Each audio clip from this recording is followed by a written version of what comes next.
All right, good afternoon, everyone. Thank you so much for coming to join us in this beautiful but humid afternoon. So our session that we'll be giving today is how do I live my faith at work? Right, all of us work a lot, most of the time too much. But we don't really think too much about what is it that the church has to say about the spirituality and theology of work, even though we do it all the time. Right, and so this talk today is aimed to try to help us to reflect a little bit more on what could mean, especially in the arena of faith, because faith, work, and the world at large should not be separated. So this talk is organized by Caritas Singapore. It's one of the talks they were organizing. And specifically, this talk is the speakers that I will be presenting to you about this topic are members of the Formation Committee. Right? Caritas has many different committees. One of them is Formation. So before we start, I would like to invite you for a prayer. So I invite you to close your eyes, to bow your heads. And I invite you to bless yourself in the name of the Father, and the Son, and Holy Spirit. We stand before you, Holy Spirit, as we gather together in your name. With you alone to guide us, make yourself at home in our hearts. Teach us the way we must go and how we are to pursue it. We are weak and sinful. Do not let us promote disorder. Do not let ignorance lead us down the wrong path, nor do not let partiality influence our actions. Let us find in you our unity, so that we may journey together to eternal life, and not stray from the way of truth and what is right. All this we ask of you, who are at work in every place and time, in the communion of the Father and the Son, forever and ever. Amen. In the name of the Father, and the Son, and Holy Spirit. All right, before I hand it over to our speakers, I will just let us first do a round of introduction. This is one reason is to get things cozy, although we are kind of far apart. I think knowing each other's names makes things cozier, but also because it is relevant for the talk. So this is not just for fun. So I will just first start with myself. My name is Erwin. I'm a staff member at Caritas Singapore. So I work with formation, advocacy, and young adults function. And I will let our speakers and colleagues introduce themselves, and then maybe all of you can begin by just introducing just your name and what you do for work. And work is not a job, right? So some of us are full-time caregivers, which society may not consider as a job, but it's really full-time work, right? So let's have a more expansive view of what is work. So maybe Nick, you want to continue? Hi, my name is Nicholas. I'm also with the Formation Committee. Work for me is caring for my family. Stopped working in the corporate world several years back, doing a little bit of projects, investments, but more importantly, I guess I'm doing a lot of work in the church, part of Caritas, in the parish and all that. Gil? I'm Anthony. Like Nick, I'm retired. Much older than me. You can tell from the name. But in terms of work, I volunteer. I volunteer with Catholic agencies like Caritas, like Catholic AIDS Response Center. I also do a bit of journeying with academy. And likewise, just be modest to share about it. Hi everyone, my name is Gail. I'm staff of Caritas as well.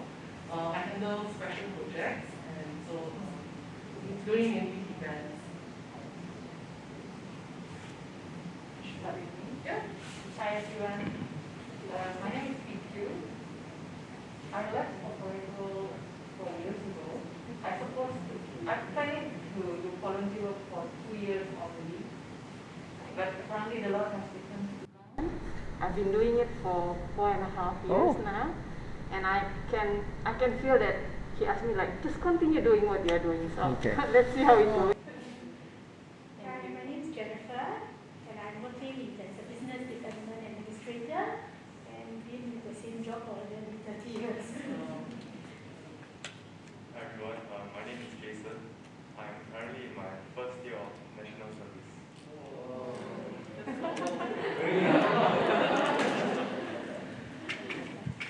Hello everyone, my name is Justin. I'm a year 1 university student. Hi, Hi, good afternoon. I'm Gemma, and then I've been running a small service-related business for the last 19 years at the moment. Hans, maybe you can go ahead. Yeah, just introduce your name and your role. The supporters behind it. Yeah, that's correct. We are just supporters. Hans, I belong to the Formation Subcommittee of Caritas. Still working. Okay, my name is Ginger. I'm a full-time homemaker. That is work, huh? Really, oh sorry, I really missed this. Philip? Yes. Okay. Hi everyone, I'm Philip. I was retired and called to serve, and therefore I currently work both as curator. I serve. I want to create social impact and scale. Thank you.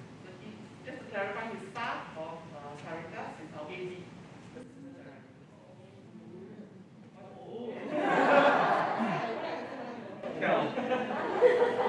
Hi everybody, I'm Calvin. I'm also staff at Caritas. So I handle the membership function. So Caritas has 28 different member organizations. So my job or my work is to make sure they're happy and find ways to collaborate as well. I also am a father of two and husband.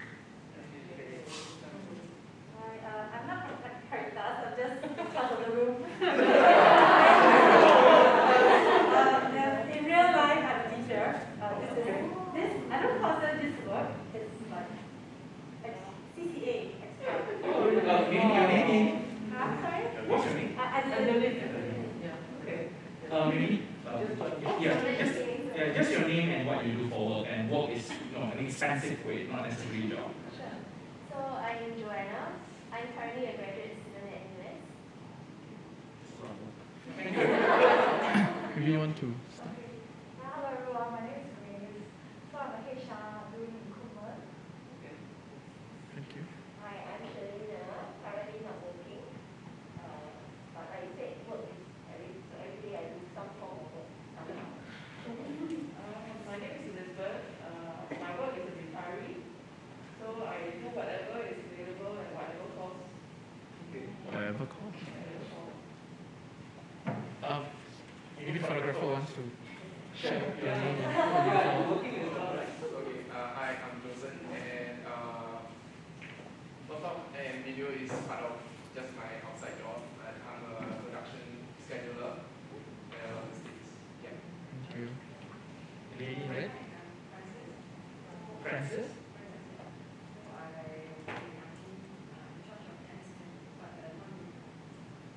So you're in charge of what? Oh, okay. Thank you. Hi, I'm Laurie. Hi, I'm Fiona. I'm in the community care sector. Hi, I'm Emily. I work as an auditor. Oh. One lady. No, No, it's fine. You're completely on time. We're just introducing ourselves, and you have the honor of being fashionably late and being the last to share your name and your work. Somebody else is right. Oh, sorry. I didn't. Could you share maybe your name and what you do? What? And work is not a job, right? So some of us are full-time caregivers. Could you maybe share his name and work?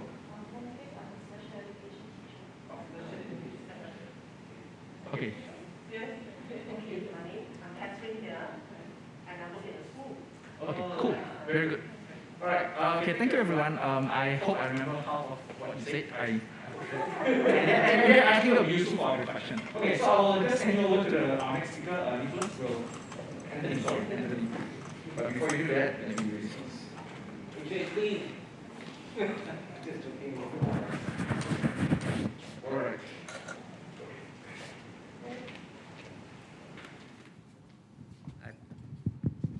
Okay. Okay, can you hear me? Okay, how many of you are suffering from chronic Zoom syndrome? I am. None of you. Okay. So this is a beautiful opportunity to forget about Zoom. This is one of the rare opportunities to be able to interact face to face. When was your last face to face interaction like this? a long time back, right? So please take this opportunity to interact, speak up, ask questions, share with each other. And this is something that is a journey we come together. Okay? On that note, I'm very bad at this. Okay, we've done this, we've done the welcome, the introduction, the opening prayer. Now we're into the presentation. Now we're in the... Hello? So now we're into the presentation, and there will be sharing and Q&A. Okay? Okay, I want a poll.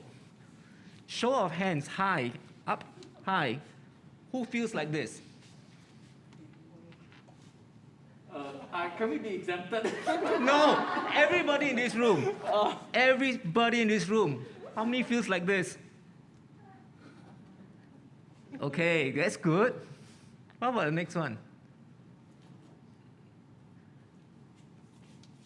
If only I do not have to work. Who feels like that? Okay. What about the next one? I wish I can retire tomorrow. Well, that's quite, I think, the most response so far. I wish to leave my job to do God's work. Wow. Okay, this is quite a fair bit. I do not work. Nobody, right? I do not work. Everyone works, right? Everybody feels you're working. So we're here to talk about how do you live your faith at work, right? But what are the difficulties we're faced with right now? Let's share our views and experiences. Why did you come for this talk? Obviously, you feel there's a reason why you're here. You want to do better at living your faith, but what are the difficulties of living our faith at work? Maybe anyone can volunteer, shout out. What are the difficulties with living our faith at work? Somebody to start? Okay. Mine is I'm a teacher. So when we do moral education, when we teach, we have to be very careful not to bring in religious views to sway the kids.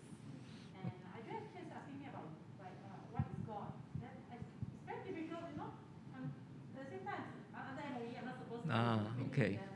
But at the same time, they're asking me questions that I do not know really how to talk to them. Okay. So I'm in this struggle. So the work does not allow us to catechize or catechize. Okay, what else? Go ahead. I face a moral struggle within myself when I run a small business between my inner emotions and the terms and conditions and policies that every company has and government that rules on. So sometimes I stand in between and I struggle a little bit as a Catholic, which one actually comes first and then whether it is violating other terms and conditions of certain companies or rules. Okay, you're talking about moral ethics, which may be in conflict. Because if I'm just employee, it may not be so difficult. Because Well, as an employer, yes. But when you are a boss and when you can actually ban some rules to a certain limit, right? Then you have a difficulty there. Okay. How far can I ban? And then how far is the moderate to me? Okay. Not to violate in between. So that's Okay. the tricky problem. Thank you. Anyone else? This side. Go ahead. For myself, sometimes the struggle that I'm facing is that sometimes in my environment, people like to use offensive words. Ah, So some deadlines to meet, then I struggle to whether I can volunteer myself, this and that. So I want to do more. okay. So you're talking about work being too much, too stressful, right? So that you cannot volunteer and do other things. Is that what you're saying?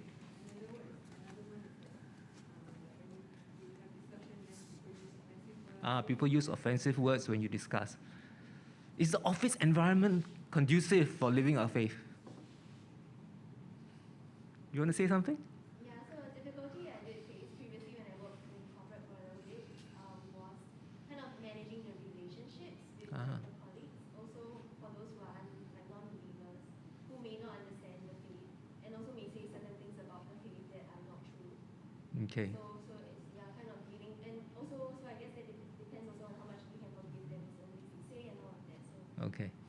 Okay, thank you for that. What about time? When I was working, I found it very, very difficult because the need to produce all the time and long hours, it's always a struggle for me. Gail? She was responding to that, so I say, okay, never mind. Thank you for all that sharing. We're going to go right ahead. What is a church mission? Anybody? We should all know, right? We're all part of the church. What is the church mission? We are church. What is the mission of the church? The mission of the church is to what? Go out and? Go for mass. Go out for mass. No.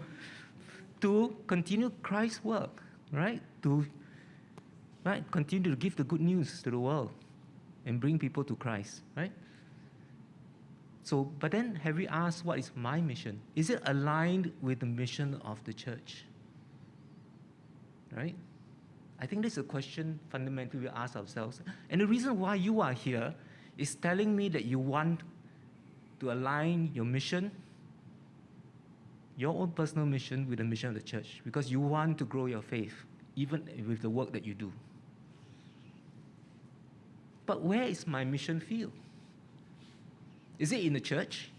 Some of you say that I want to finish my work and then I can volunteer in church because that's where I want to be in my mission field. But if you think about it, right? How many people can be working in the church? Who's going to evangelize if everyone's in the church?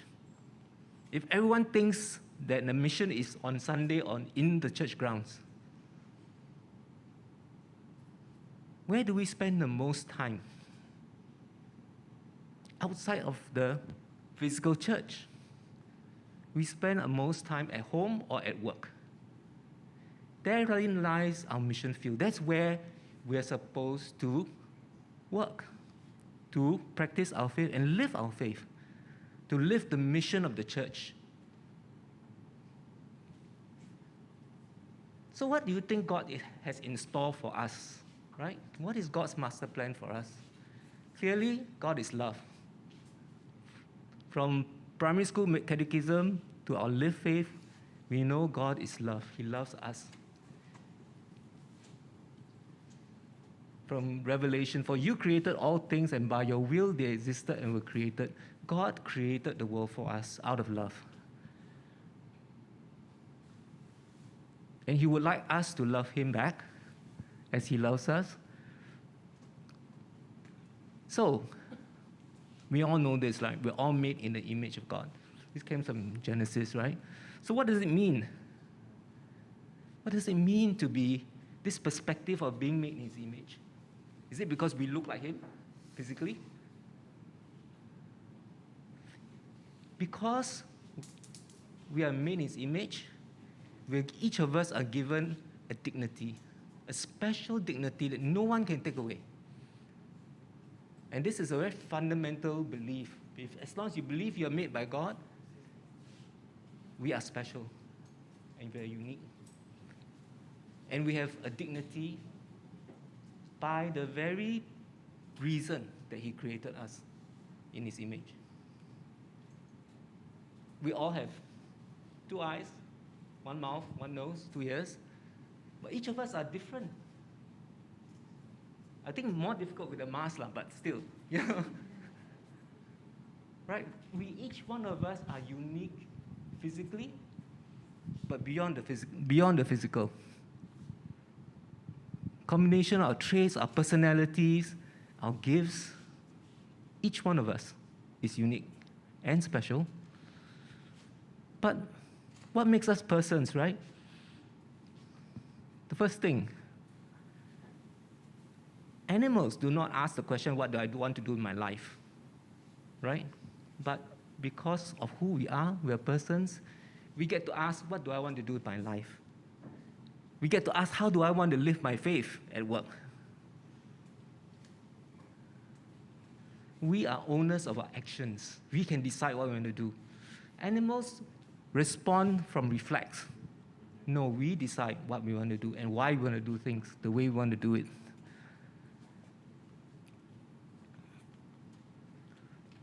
So we have ownership of our lives. We are subject to rights. We have rights, but along with the rights come duties. And we are responsible for our actions. We cannot say, I did it because of reflective action. Whatever we do, there's a cause and there's a consequence. And we're responsible for that. That makes us persons.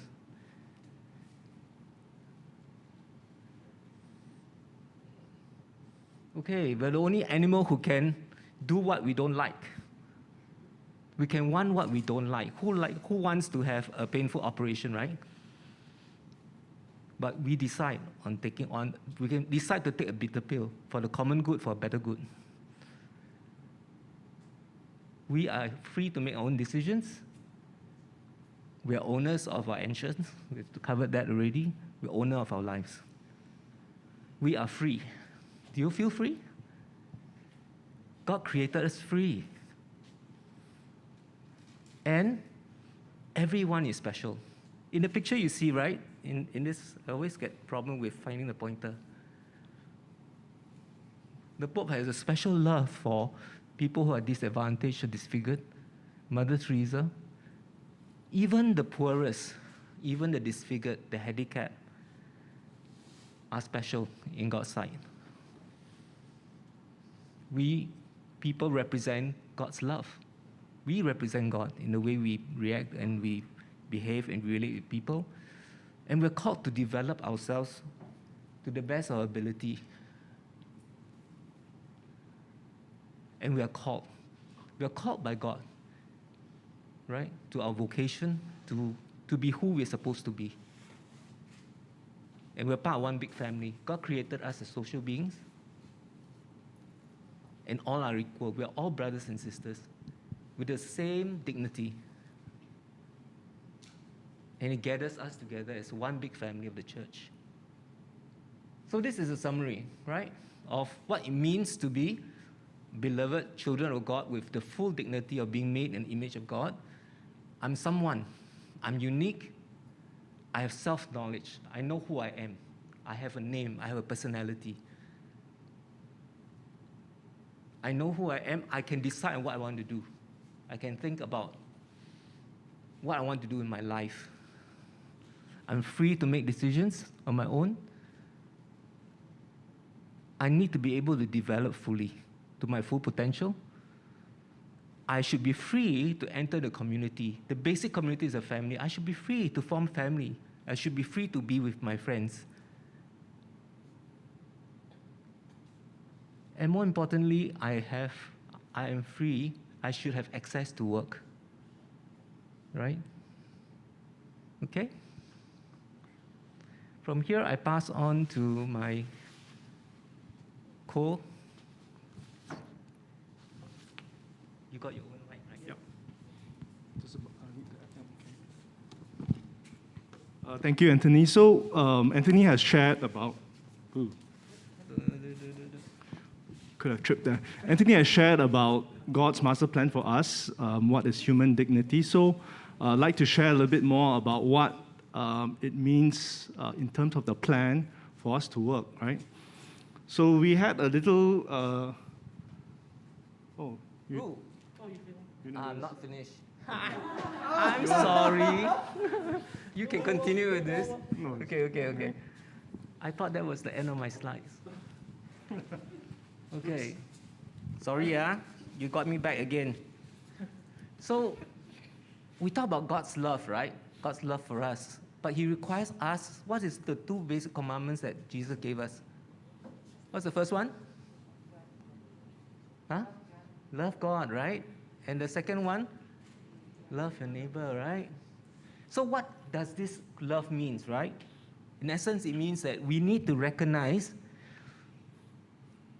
and live dignified lives. So we just covered what it means to have this full human dignity made in the image of God. But we need to recognize that we are beloved children of God and we should live dignified lives. If we're not living dignified lives today, what can we do about it? Then, the second commandment, to recognize and help restore the dignity of our neighbor. If you truly love, you must recognize this particular person is not living the full dignity that he should be accorded? What's my role in helping him to uphold his dignity, right? Share the good news. We talk about the mission of the church, right? We share the good news with our lives and really about how we show God's love and how Jesus loves them, right? So the question is, how do we do this in our work life? How do we show love of God and love our neighbor in our work lives? Does the church guide us? Right? Because we're all struggling, right? But does the church have a say as to how we should be doing this? Do you think the church guides us? Have you heard of any documents or anyone telling you the church guides us how to live our faith at work? I think this is where Nick comes in. I hope that's the right one. Yes.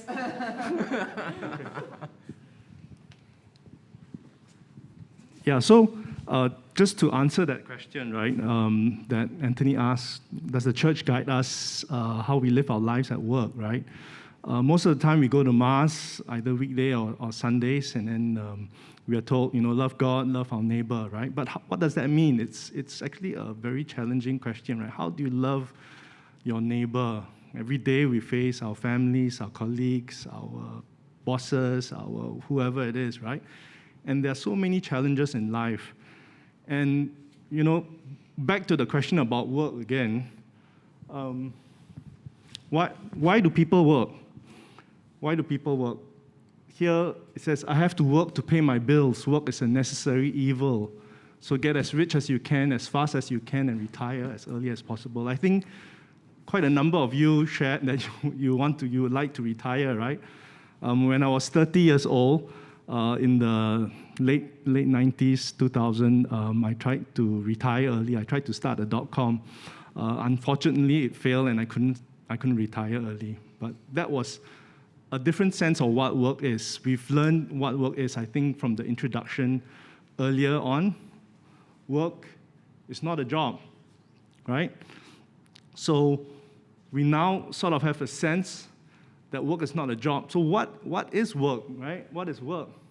So just to define it, work is a contract between parties who exchange work and salary.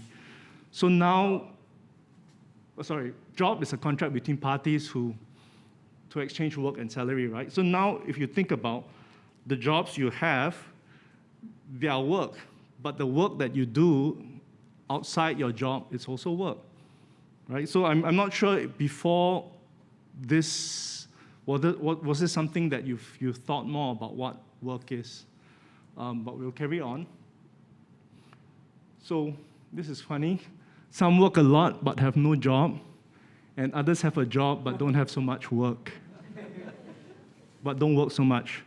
I can think of many colleagues in some of the jobs that I had that don't work so much. I can think also, well, I don't have a full-time job, so I do a lot of work at home.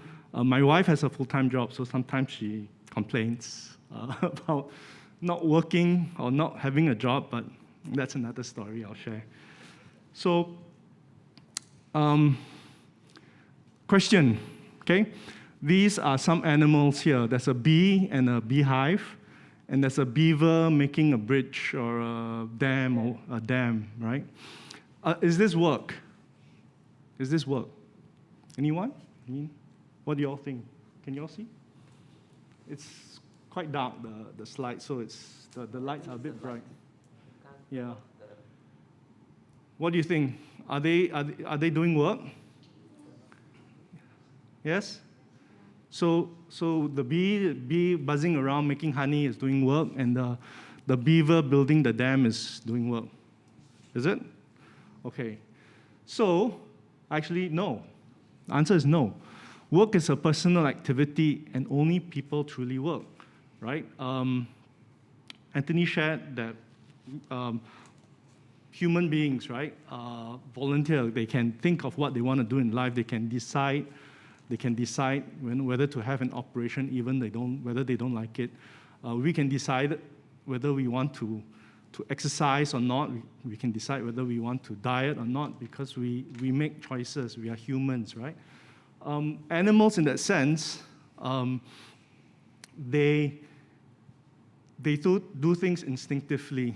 So it's part of their instinct that they make honey. It's part of their instinct that they build these dams, but they're not doing it out of their God-given intellect. So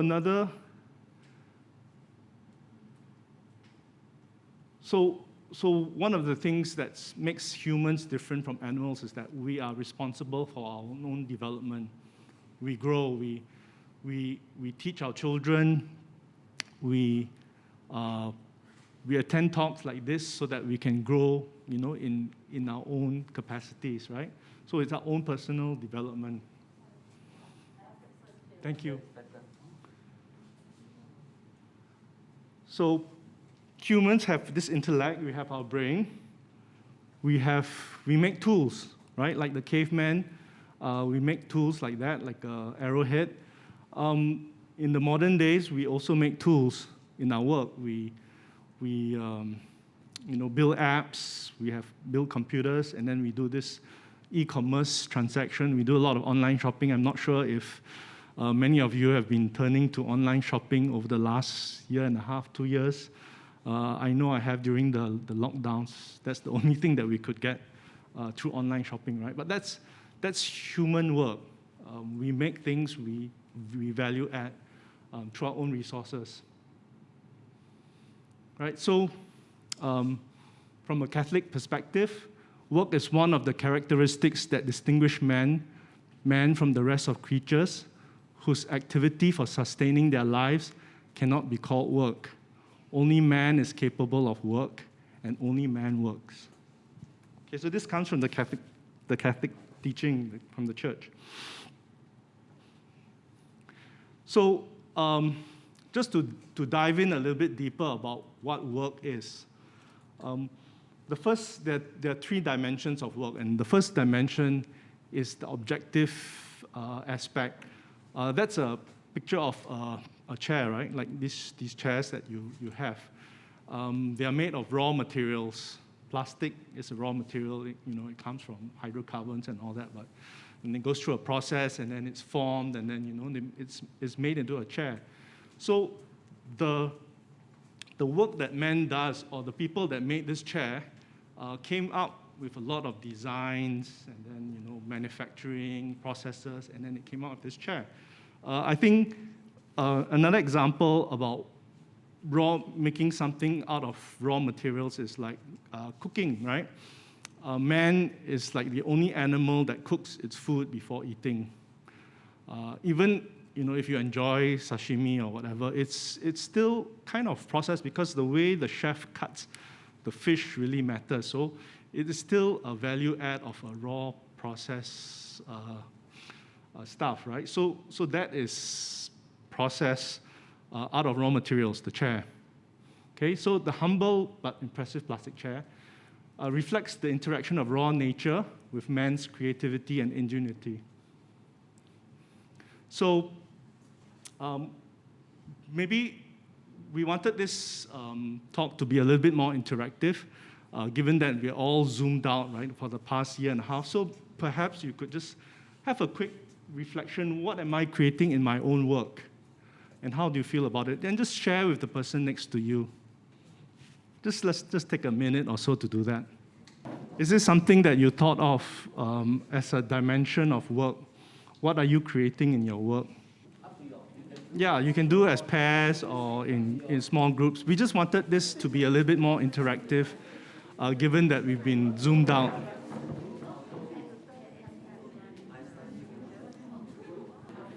Okay, I'm gonna move on because we have a little short of time. Hello everyone. Thank you so much for participating.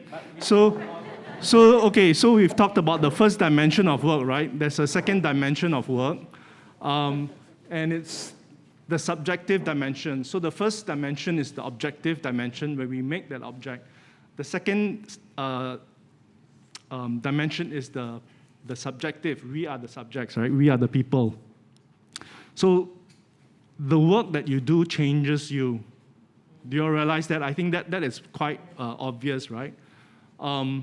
Sometimes it changes us for the better, sometimes it changes us maybe not so good, right? If you see this picture, this guy has got super huge muscles on his right hand and he's got tiny little arms on the left.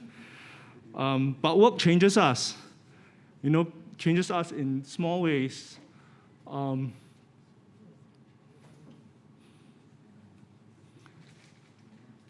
We can change work. The work that changes us could be something like, when we do the work again and again, we learn from it. It could also change us from the people that we interact, right? It touches us, or it moves us, or it inspires us. So work changes us. That's pretty obvious. I'm not going to stop and have this sharing at this point in time. I'll do that after the next slide, okay? So just remember the question, how has work changed me, and how do I feel about it? Okay, the third dimension is the social dimension. Okay, maybe this is not something so obvious, but the work that we do has impact on others. Okay, we don't work alone in our little silos. Even like an artist who does a painting and all that, his work can impact other people. Okay.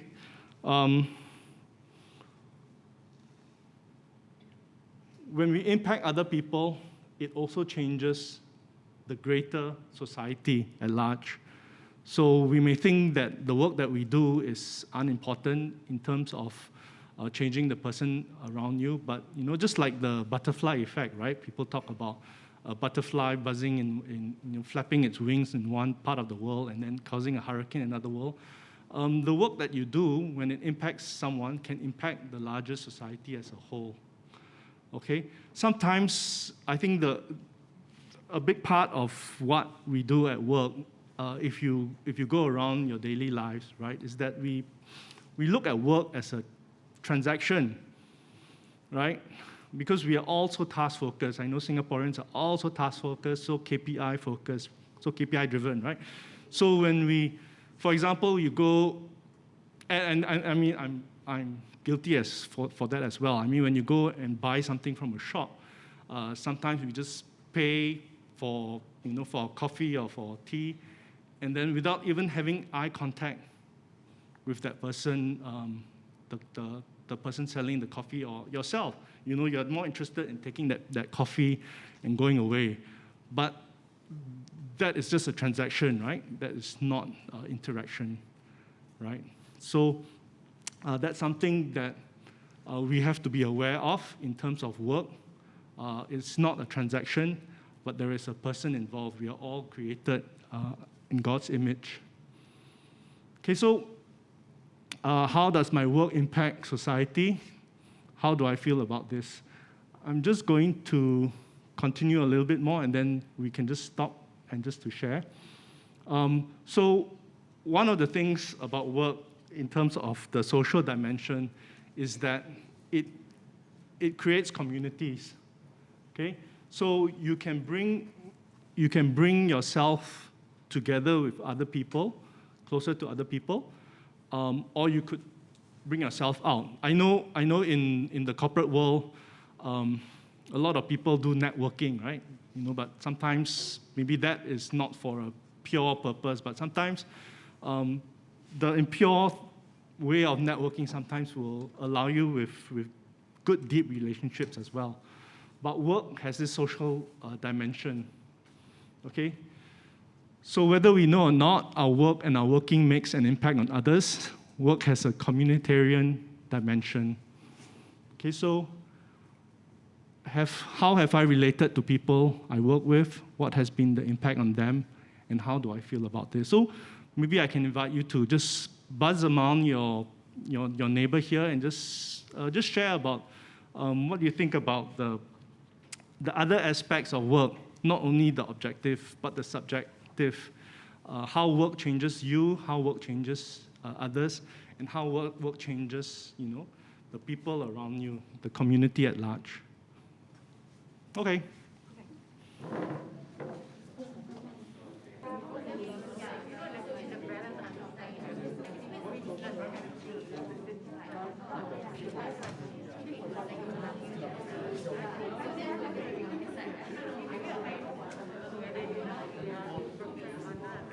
Okay, everyone. Thank you for sharing.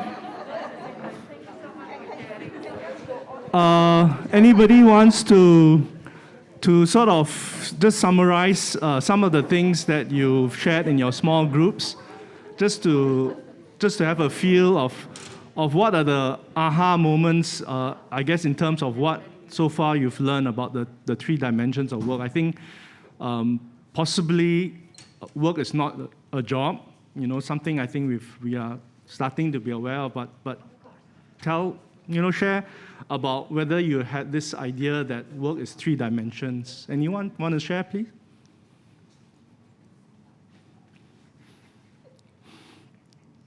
Or any point that you feel that you want to share with your friends. Anything that you've come out in your short discussion? Yeah.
Okay. So your struggle is that if when in a corporate world, for example, it's hard to relate whether you are impacting someone in their lives, the 3 dimensions. Anyone else has any other thoughts on that? Or something else in your mind? Okay, I'm a special education teacher. So at first I thought I'm there to help them. Actually, they are helping me. Thank you, yeah. So the work that you do in helping others also helps you, and that's the subjective dimension, right? Because it changes you as well. Okay. So Gail was also sharing that there was also some confusion what work is, right? I mean, as simple as cleaning your house, say on a weekend or whatever, you're mopping the floor or whatever, and then your children are around you, and they are getting in your way. That is work, right? Cleaning the house is work, right? And the people around you, your children around you, are also the relationships or whatever. So something like cleaning your house, you could be really grumpy and says, out of the way, you're messing the floor or whatever. Or it could be something that is a little bit more gentle, or something that you could pull them in to be involved. So simple work like that, right, is also bringing in the other dimensions. I think, for myself, when I'm a single tasker, by the way, my wife always complains, when I'm on my computer and I'm doing something, right, and people come and interrupt me, I get quite grumpy and annoyed, and that's my challenge, and so I get very impatient as well.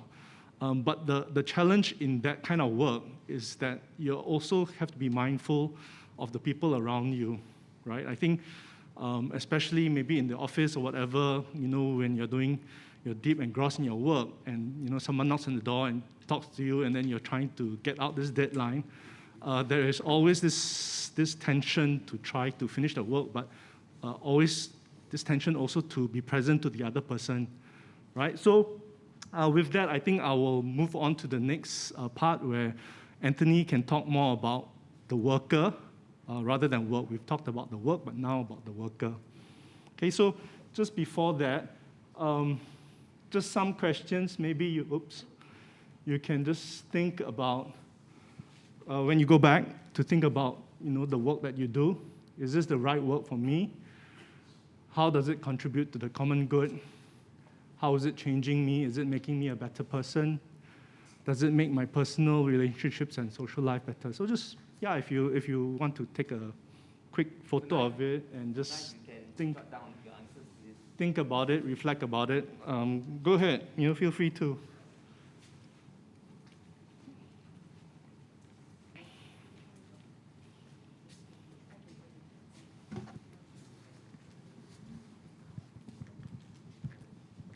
Actually, I struggled in the same way as you about looking at corporate work, right? How is that creating something that's beneficial? In my previous life, I worked for ExxonMobil, and everybody thinks ExxonMobil, they're the polluters of the world. Plastic is bad. In fact, I was doing plastics. Okay, it took me a while to come to understanding that plastics is good. It's how we use the plastic that is bad. Plastic goes into blood banks, it goes to so many things. Can you imagine if you don't have a chair to sit on, a plastic chair to sit on? So when I think about that, I say, yes, I'm in a company, I'm in an industry that is producing good things for society. And I was talking to my accountant friend. She's not doing the marketing, she's doing accounting, but that contributes to, it's part and parcel of the process to get the plastics into the world, creating new uses for the plastic. So with that, I came to be a little bit more defensive about working for ExxonMobil, right? So, and also the question of how is it changing me? It's given me the confidence because I learn new skills as I go along, right? It gives me the confidence to know that I can develop leadership skills, I can develop managerial skills. And on the last part is I make it a point to have good relationships with my co-workers. I make it a point to treat my subordinates well, as best as I can. So in that sense, that can transform the way they look at things, the way they see work, the way we relate. So I'm hoping with this sharing, you can give you some thoughts. Don't think about good work only in terms of only when you're work that seems to be directly helping people, okay? Each one of our work is beneficial and good for society. The only bad work are things that work that is vices, okay? Okay. So, I think this is a summary, right? Work affects the workers and others. This is what Nick has been talking about. That the worker, good work is the work that is good for the worker. Work that is bad is when it's bad for the worker. Some examples of bad work. Can anyone think? What is truly bad work that's bad for the workers?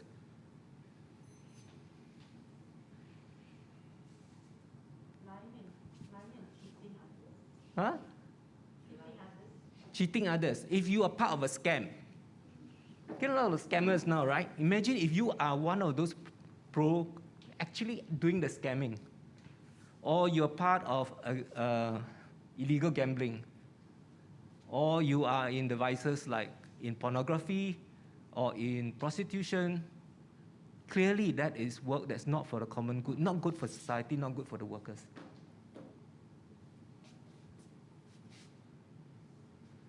We benefit others with the fruit of labor, and we continue by the work that we do. Whatever work we do, as long as it's not bad work, we can contribute to society and to development of others.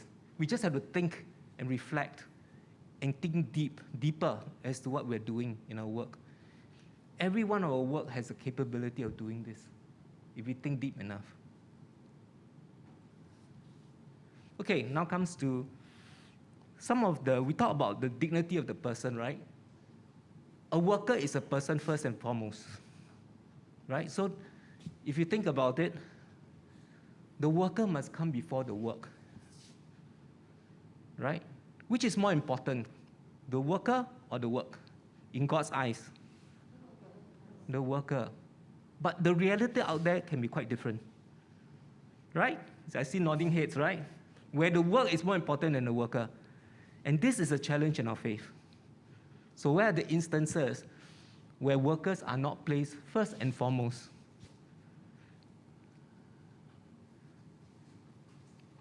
Persons are subjects and not objects. Object means you are just subject to people's whims and fancy. You're just a tool to be used. But we are not just tools and objects to be used. We must never subordinate workers to their work, never sacrifice workers for the sake of their work. Okay, these are very fundamental principles.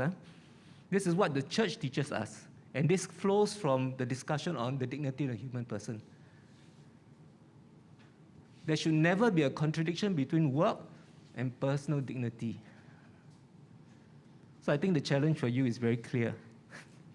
Does your work, in your moral dilemma, does it inflict on the personal dignity of your workers?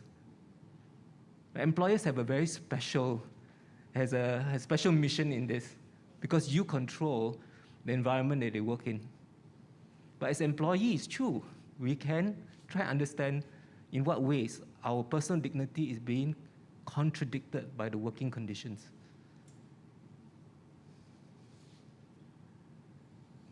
So decent work is a basic human right.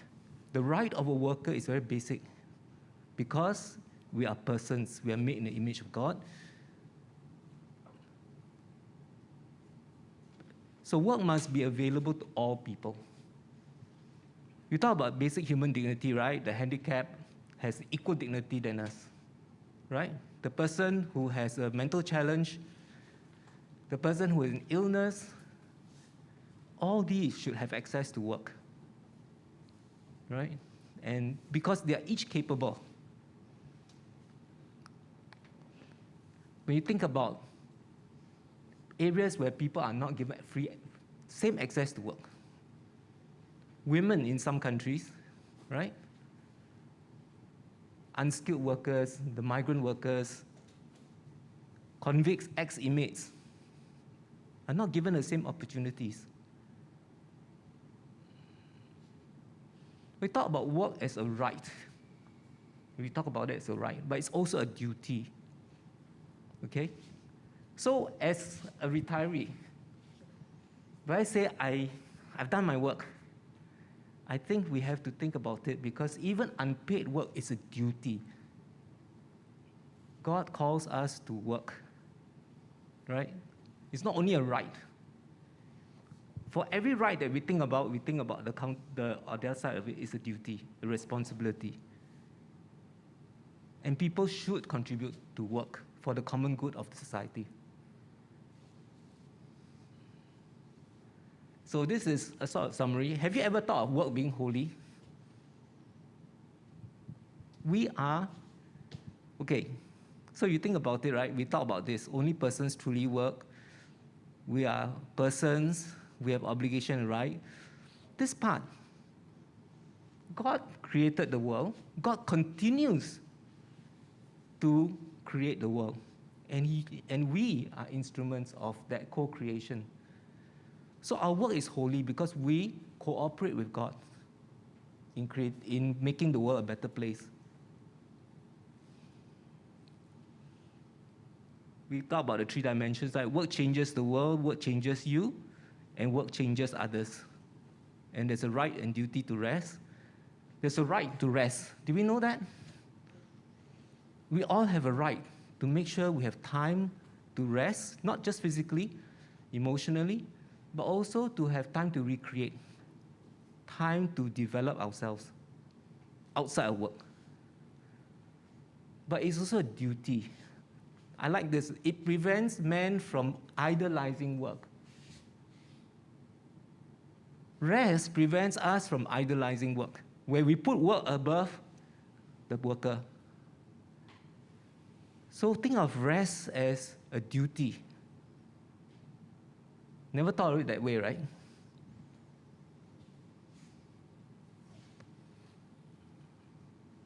Okay, what does it mean when we talk about the dignity of the worker? Just wages. The work environment must be a safe one, right?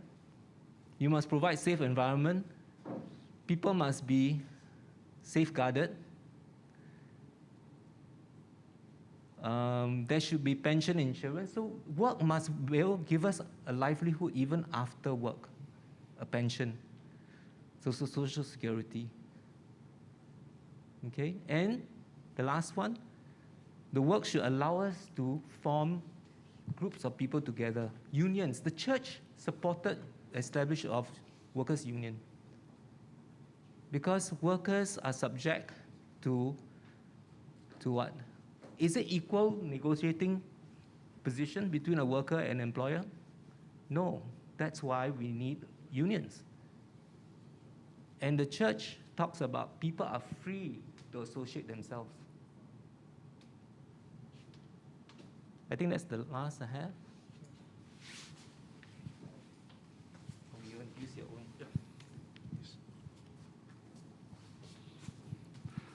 Yeah. So Anthony talked about the worker, right? Not the work. Earlier on, we talked about the 3 dimensions of work. And I guess the question I have now, we know what the 3 dimensions of work is. We know the dignity of the human person. We also know what are the rights of a worker. By the way, the stuff that, the dignity of work that Anthony mentioned earlier has been written in church documents for the past 100 years. I don't know if you all know it. It's in Catholic social teaching. So right up since the turn of the last century, right, the last 1890s or so, there was this document written because the world was going through industrialization, or at least in the West, and many children were getting exploited, and so the church came in and wrote all these social teachings about, what does work mean for children that's being exploited, and that has since over the century, many other documents have come out. And this whole thing became Catholic social teachings. So a lot of what he talked about is in church documents, and today's talk is just a very small part of it. So before we get on to the next part, I just wanted to just quickly find out, right? You all shared about some of your occupations earlier this morning, right? This afternoon when we first started, right? Some talked about being an accountant, some worked in a bank, some has their own business, some teachers. So maybe just what is the work of a teacher do? Just describe it, very quickly. Yeah. What do you do in your work as a teacher? Or what's the objective of the teacher's work? In short, I plan and prepare the lessons for my students. Okay, so you prepare lessons for students. Yourself, your small business, what does the small business do? If you run a small business, basically you have to do everything. Okay, but what does the... But, you do HR, you do marketing, you deal with the complaints, and then literally you do the daily jobs most of the time because you need to be an example to your staff. okay. Clean, But what does the company do? Actually, I'm running a small business, rendering services to our customer, like, if you notice those luxury handbags, Okay. for example. So, like, I need to deal with my staff directly, and then at the same time, I myself comes with the skills to actually restore some of these luxury bags. So your company restores luxury bags. I do the dry cleaning and Okay. restoring the colors of some covers Okay. of the luxury handbags and those shoes as well. Okay, thank you. I do have the skills to do that. And Okay. At the same time, I train my staff. Okay. At the same time, I do the recruiting and stuff. And I do marketing. And then I do everything. You're one. Okay, so okay, so the company does services to restore luxury goods. Okay, how about the... Sorry, I just want to add, because what I'm hearing from her, I'm looking at me as a worker. Okay. And all the things that I'm demanding Okay. is my right and my dignity. Yeah. How Yeah. does it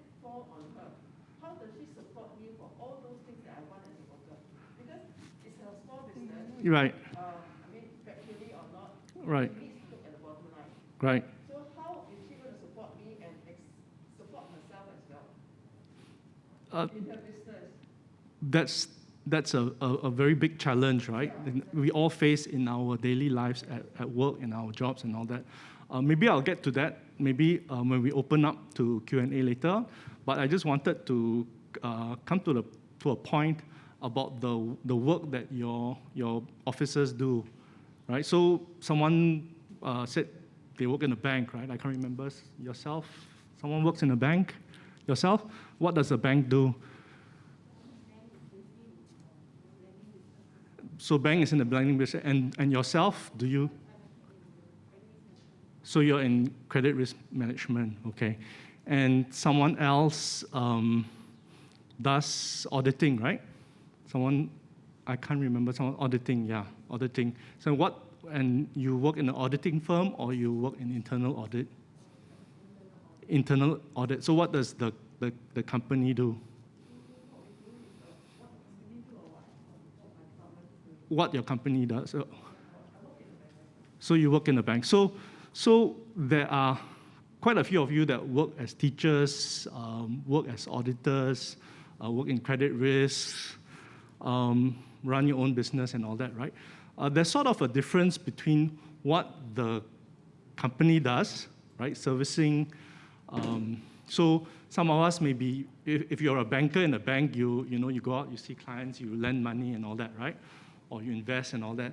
But in the bank, you're also an auditor or in credit risk, so that's more of the back room, right? So my question to everyone, right? We have the church. What is the work of the church?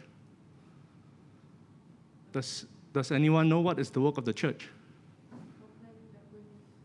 Proclaiming the good news to the world, okay? Is that a fair answer, everyone else? So when you do the work of the church, right, proclaim the good news, how about those that work in ministries, your choir, your lector, all that? Is that doing the work of the church?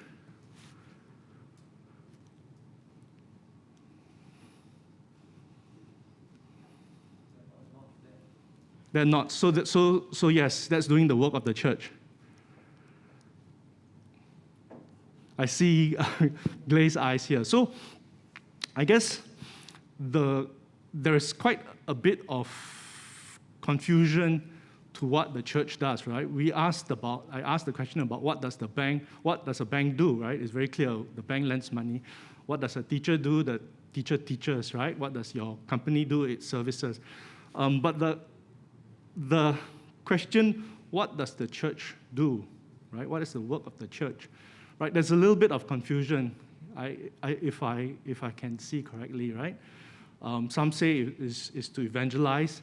Some say, to do the work of the church is to be in the choir, to be a lector, Are you all confused? Is it confusing? There's that difference? Well, there is, because that's the big problem, right? In our society, for Catholics, what does it mean? What is the work of the church? And very simply, it is to continue the work of Christ in the world, and that is the mission of the church. And we all forget that we are all as laity, right? We all do the work of the church, right? Whether we are in the choir or not, it doesn't matter. We are doing the work of the church in the world, and that is the mission of the laity.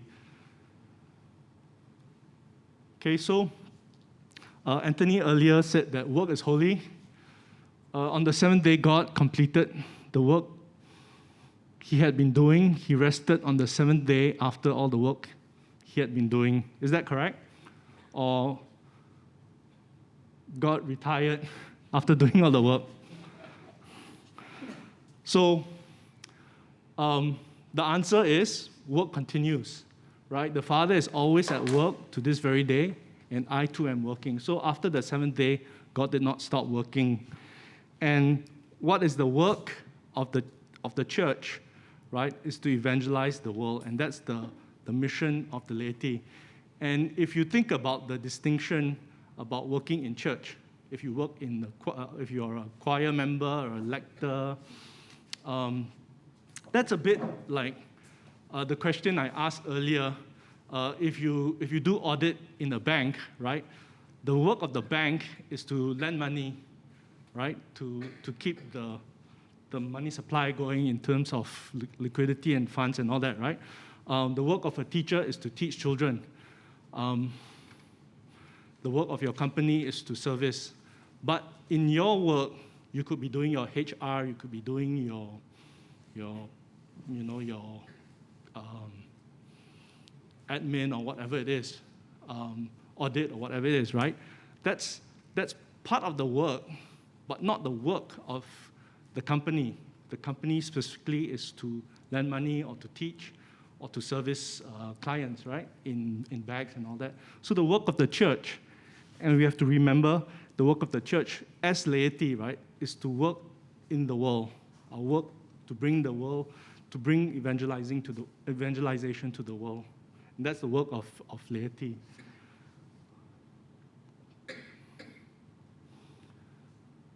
So as members of the church, we are empowered to follow the lead of Christ and serve the world through our prophetic, kingly, and priestly service. What does that mean? So we do the work of the church, right, by virtue of being baptized. And by virtue of being baptized, we have this priestly, prophet, and kingly gifts that are given to us so that we can continue the work of Christ.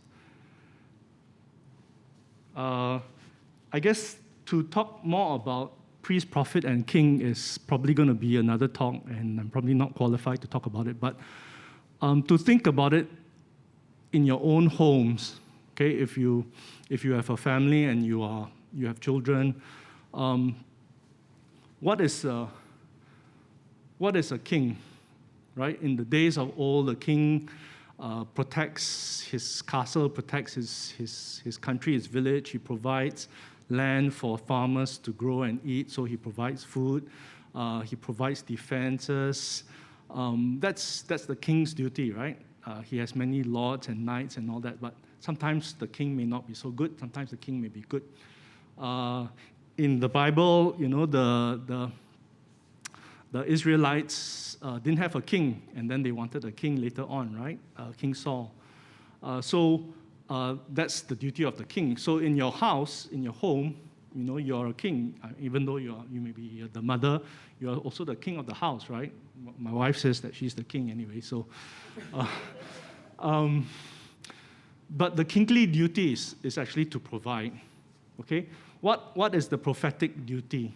The prophetic duty is to speak the truth, to even from the non-church perspective, right? We always speak the truth. We are truth tellers to each other, and that's how we also that's how we help each other grow, right? I mean, if your child, you know, the way you bring up your child, you can't be telling your child falsehoods, and you know he grows up a little bit warped, right? So you tell children truth so that he grows up, you know, knowing and what the world is about, and that's the prophetic duty.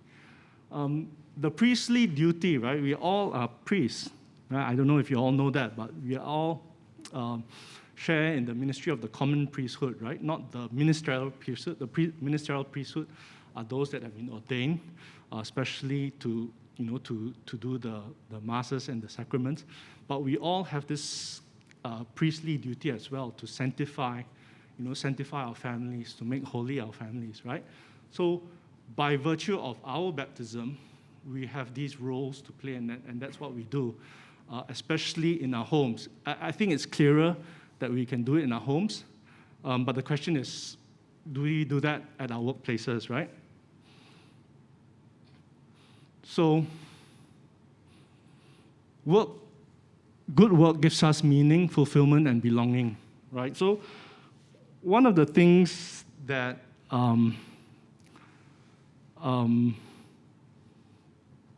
gives us maybe helps us to wake up every morning to go to work, right? To go to our jobs, is if it has meaning to us.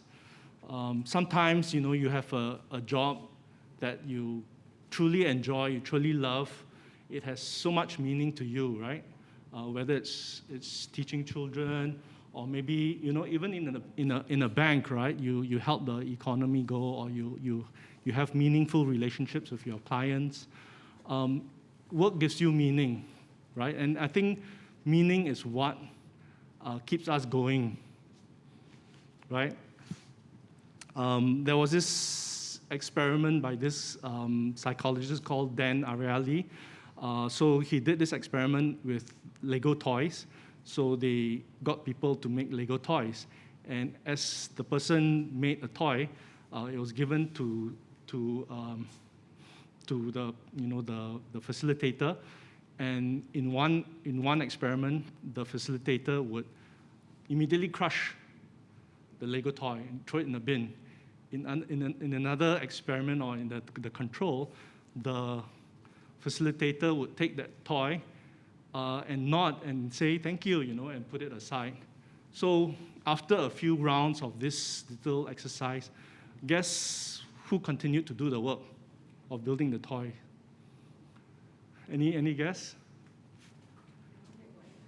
The one got encouraged, right? So yes, so the person that the toy was immediately crushed and thrown away, could not find meaning in that work, right? And did not want to continue, whereas the person that was encouraged kept doing it, even though it wasn't a lot of money that was given. So we have, work gives us meaning, or the work that we do gives us meaning. And if we don't have meaning in our work, I think it's very hard for us to do that work. So by having this understanding that we are doing the work of the church, we are continuing the work of Christ, hopefully gives you meaning, gives meaning to the work that you do. It doesn't, not necessarily the work has to be 100% related to the church, right? But if you know that you're doing the work and continuing the work of the church, continuing the work of Christ, I think that gives a very, very powerful meaning to your work and helps you to wake up each morning. Okay, so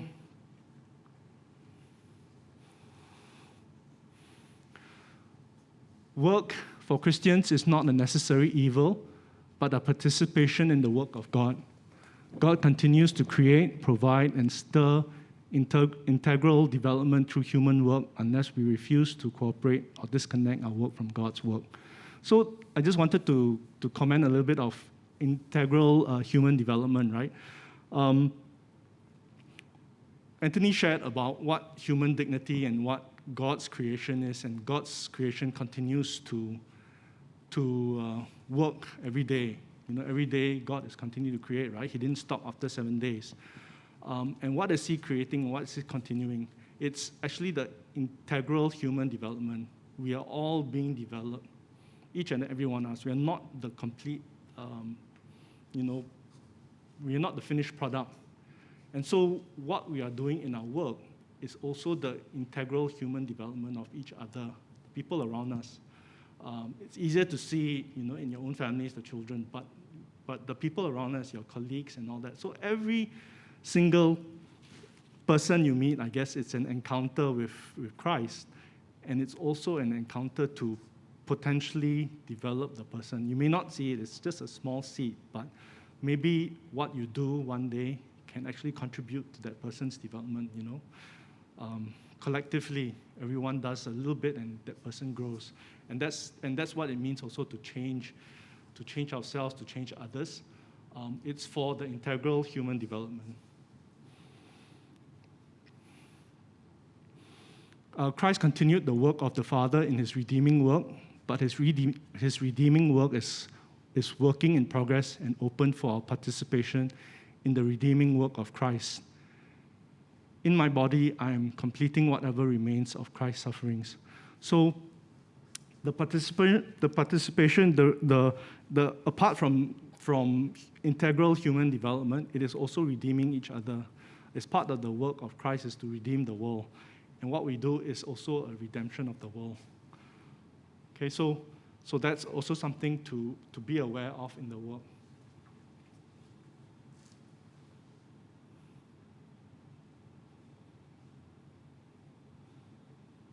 Okay, so with all that, we've learned about what human dignity is.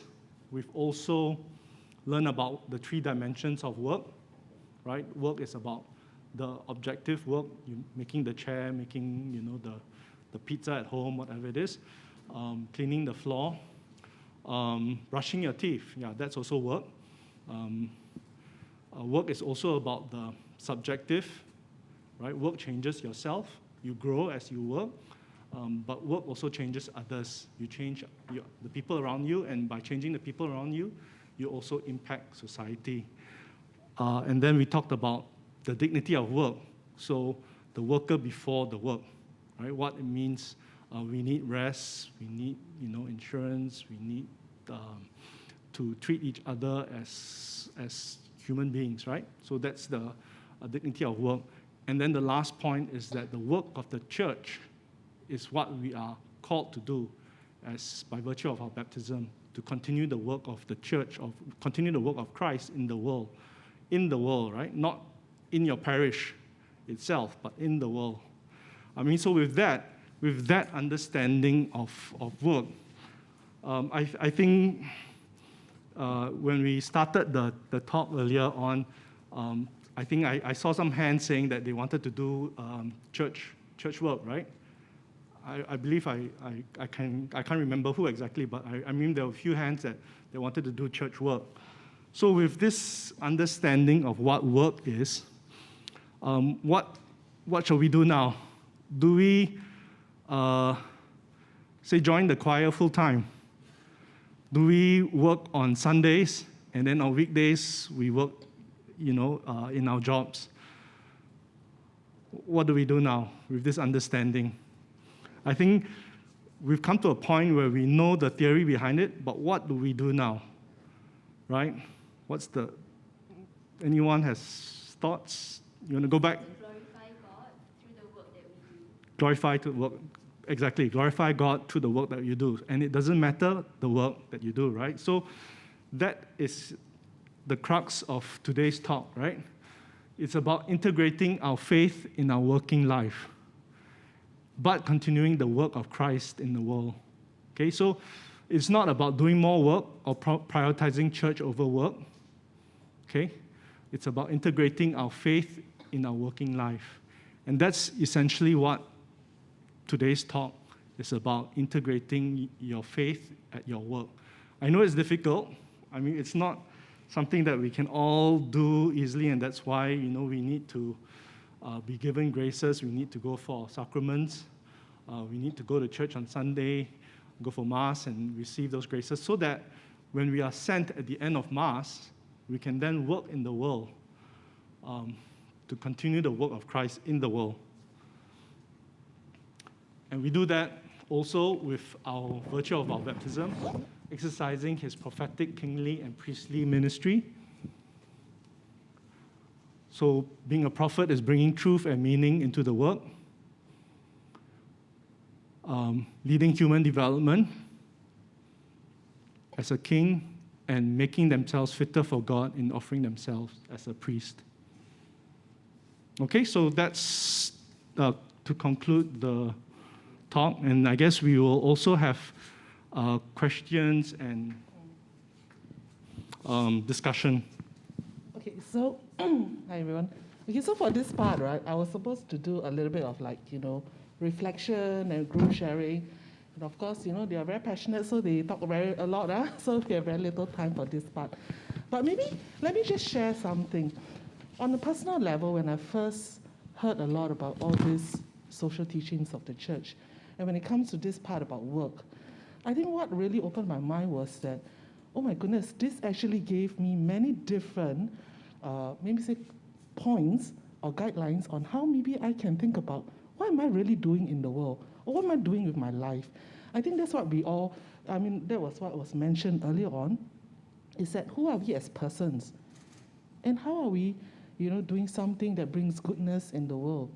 And really, if the mission of Christ is to continue, right, what we do, right, I mean, for us to do, Christ's work in the world, then I guess it's really, okay, I can't say because I did quit my job and join the church to work in the church, so maybe it's a very bad example, but it's really not so much about quitting our job, to just work in church ministry, but it gives me a few points to reflect at night on what am I doing in my work. So I don't know whether, if you can, I invite you to join me in this reflection, right, rather than have a whole group discussion. So for example, at the end of the day, ask myself, what did I do today? Okay, so could be within my job. It could be something that I'm doing within the family, cleaning the house. Okay, so let's just think about it, what did we do today? And what we did today, how has it been holy? How has it been holy? What have I done? How has it been co-creating with God?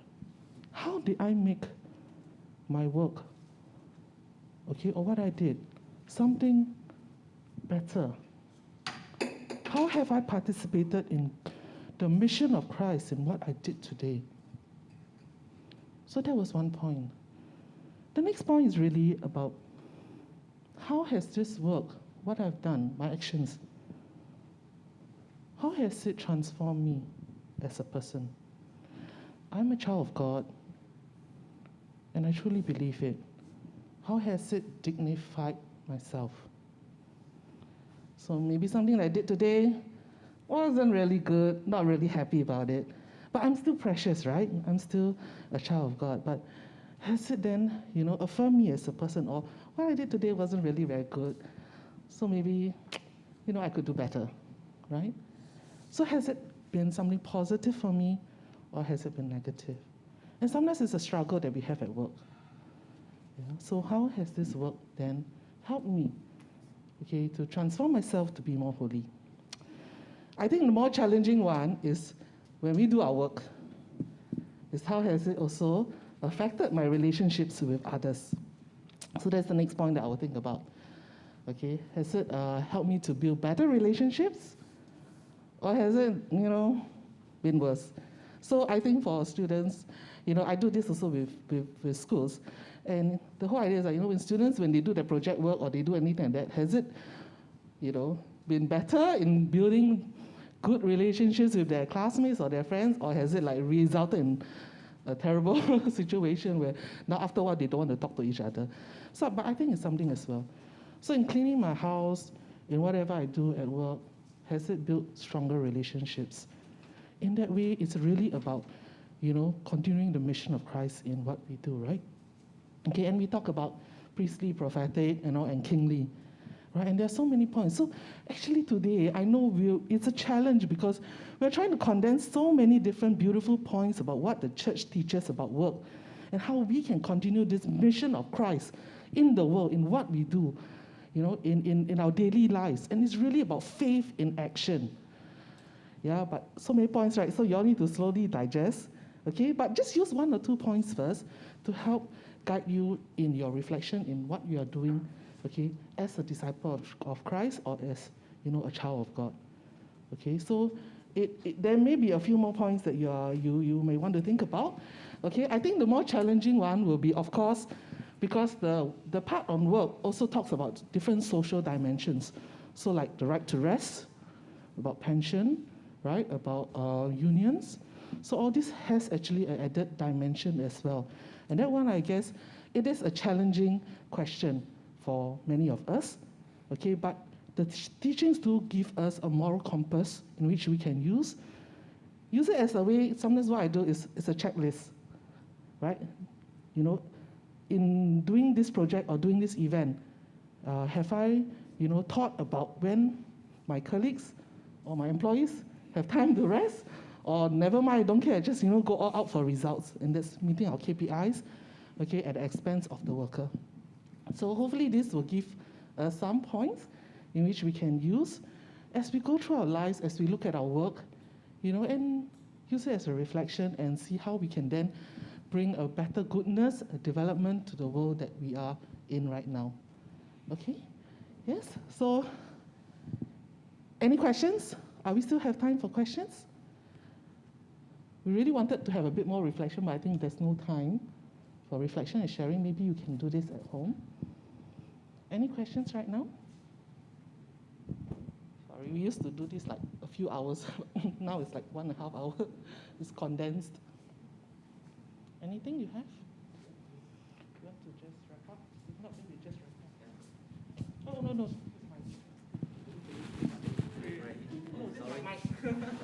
Oh, now we're very careful about the mics. Someone was talking about how difficult it is, right, when we think about workers' rights, right? How do you balance that? And I think Gail related to that. And as employers, how do we protect workers' rights while looking at the bottom line? It is a struggle. It is a struggle. And it is, as Gail said, it gives us a moral compass, a direction to work towards, right? I want to share with you a book, To Jurong with Love. It chronicles the work, the history of the young Christian workers. It's a Catholic group. And this group has been in existence since in the 1960s, right? 1950s. And this organization lived through the question of how do I protect the rights of workers, the struggles that they had in upholding and advocating for the rights of workers. In Jurong, because in the old days, right, the Jurong is where the industrialization takes place and where you have, initially you have the Malaysian workers that came through. So this book is available for a promotional price of $10. Actually, this book is sold at this bookshop here by the Daughters of St. Paul. It's a very special price outside bookshop, $22. Here, because of the Catholic Fest, they're selling at $10, no cost. So to save you the trouble running out there, I got some copies here. If you wish to buy, either from the bookshop or here is fine. Okay. So I think it's good because we talk about the history of the church. This is the history of YCW as a church organization trying to uphold the rights of workers and the struggles that they had, the joys and the struggles. Okay? It also gives you a little bit of the history of the church, not shown in the exhibition up there. The exhibition up there shows the first 100 years more, but the second 100 years, some parts can't cover it. So this one gives a little bit of it. Okay? Gail, you want to wrap up? Okay. It's just available at the end. Sorry, no, actually it's my mic. Don't take my mic. Okay, no, so anyway, we want to thank you for being here with us today. Okay, we have a lot of things to share about the social teachings, but this is just one small part of it. But thanks very much. Sorry, the clicker? Oh, here. So if you want to know more, okay, do follow us on our Facebook, on all our social media, and from time to time you'll hear about all these workshops. We used to do a lot more, but in the circuit breaker, everything is like, has to stop a little bit. We're trying to do more online, okay, but you can find us, and we do have more formation programs as well, okay? And then that's it, okay? So we'll just end off with a very quick prayer. So dearest Father, we thank you for this time that we have together. We thank you for the work that you have blessed us with, the opportunity to sanctify the world that you have given us. Help us, Father, in all that we do. Grant us your wisdom, your spirit, so that we may choose to bring about the goodness in whatever that we do. Help us to discern what is good for us, for others, and continue to build your kingdom here on earth. We make this prayer through Christ our Lord. Amen. Thank you so much. Thank you. Hope to see you again. Thanks. We got some goodies for y'all. Actually, some on the social teachings and our info sheets. Okay, we also have a post-it. Sorry. We have a Caritas post-it. The post-it, like I like to often say, is that it's not just for y'all to write notes. But because in there also has the hotline for anyone that if you encounter they need some social assistance, tear off and give the person a piece of paper. So some of us, we just carry with us, and we see someone in need, just tear off that piece and give it to that person, okay? Thank you very much.